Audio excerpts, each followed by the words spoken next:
After piecing together a basic vertebrate body from one organ system to the next, we have almost everything in place, except for the system required to maintain water and salt balance in the body and also expel a few of the metabolic waste products, the excretory system, specifically the urinary system. But wait, there's more. When you get the urinary system, you'll also get the reproductive system because of how closely associated they are in a vertebrate's body. So here it is, the two-in-one urogenital system. Let's kick off with the wee-wee system. To give you a head start on the urinary system, you know where to go.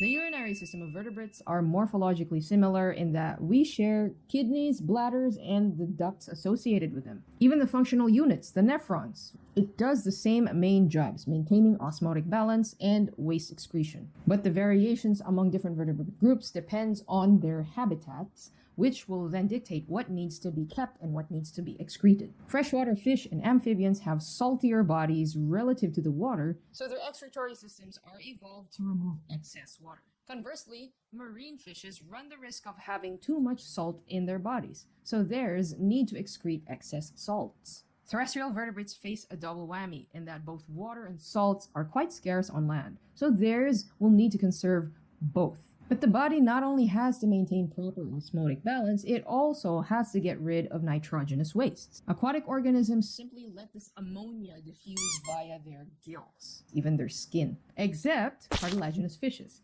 because, like us mammals, they excrete nitrogenous wastes in the form of urea. Reptiles and birds excrete uric acid. It's that white stuff that you see when they poop.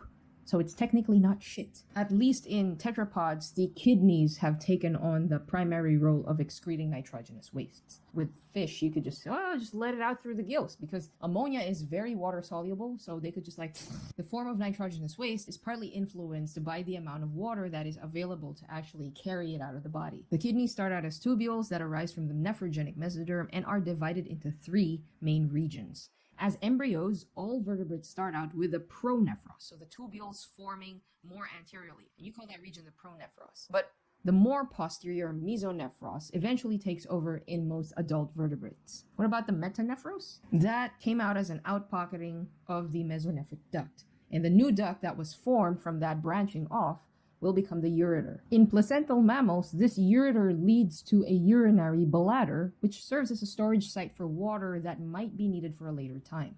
No, you're not gonna pee it out and drink it. Ew. No.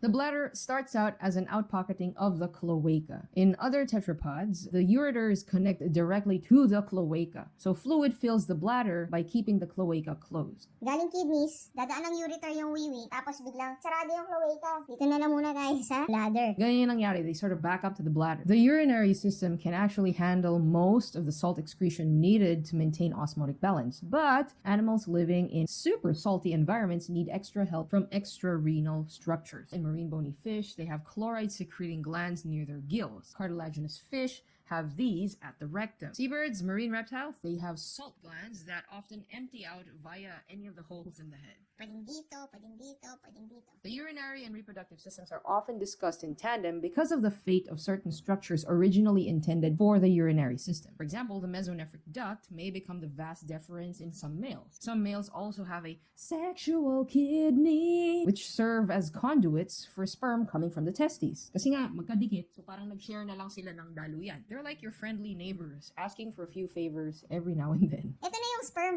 Pwedeng ikaw na lang din magdala pababa. Thank you. Siguro naman last time ko na to sasabihin. Crash course as usual will give us the basics on our own reproductive anatomy, so please watch those first. Female reproductive structures will include the egg-making area, the egg storage area, the egg exit point. The exit point. Ayoko na. Di bali, last naman na.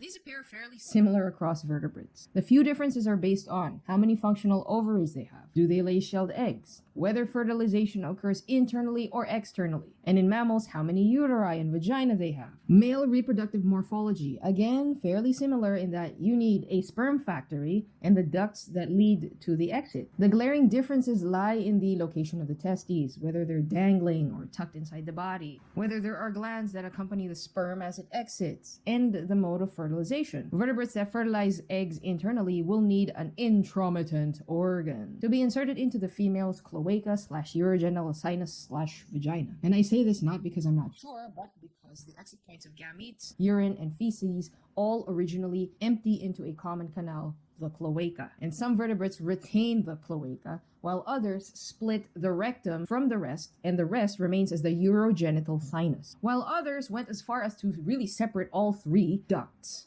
The interesting part about the development of the reproductive system is that very, very early on in our lives, all of us were bisexual. We had the potential to develop either male or female gonads. I literally was bisexual. It is a fact of life. Not just for you, not just for me, but for almost every other vertebrate there was. And I'm sure you still have a few burning questions about the gonads, as do I. If both mammals and birds are endothermic, and in mammals we know that the testes descend so that they can keep cool, then why don't birds also have dangling balls? Because the birds are flying, and you don't want dangling bits just increasing the bird's drag. Physical protection. They perch from branch to branch. They fly. And if you're going to have a nut sack hanging out of the body, at some point it might just fall off from the very active lifestyle of a bird. That has to hurt. In the case of reptiles, some of them have hemipenes. They're usually tucked inside the body. And then when it's time to have some sexy time, they evert this out of the body. Why? Again, for protection. Their limbs are sprawled out. And in the case of snakes, they don't have limbs. So you don't want to be dragging your penis across the ground. That's gotta hurt. How about for marine mammals? Why don't their balls dangle? Why don't they have a nutsack jutting out of their abdomen? And also because they are mammals, mammary glands. Where are the boobies? Again, for streamlining and protection. Depending on your main reference of choice, more often than not, the urogenital system is not the final chapter. Usually, what's the last chapter? Nervous system and sense organs. Urogenital system is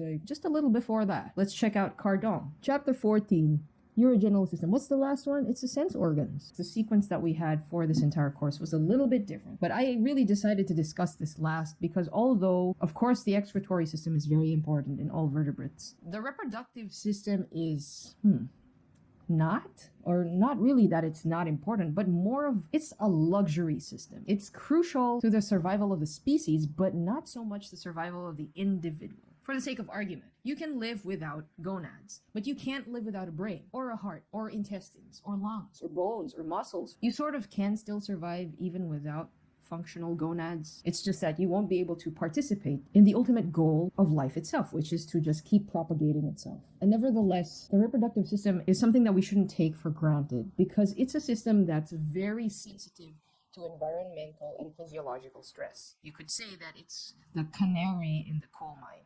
When an organism's life is under threat, obviously, the body will do its best to preserve the most vital organ systems it needs to survive at the moment. The first system to shut down most often is the reproductive system. This is sort of a signal that, hey, something's wrong with your body. I cannot let you make babies because if you have a baby at this point in your life, You're probably gonna fucking die. And the baby is also gonna fucking die.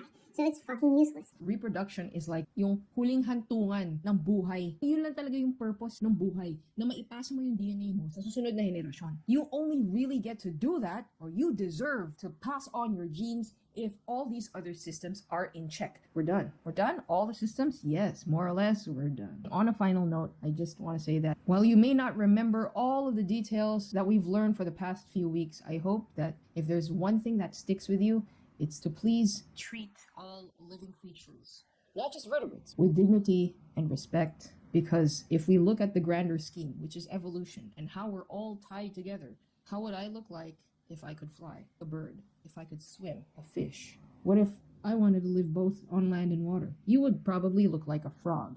Why?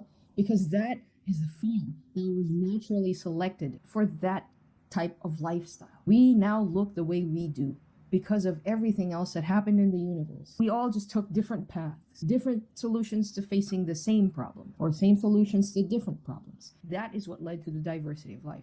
Every other living creature is simply a different version of ourselves, experiencing the universe in its own way. Thank you again so much for hanging out with me and learning a little bit more about vertebrate morphology. I'll see you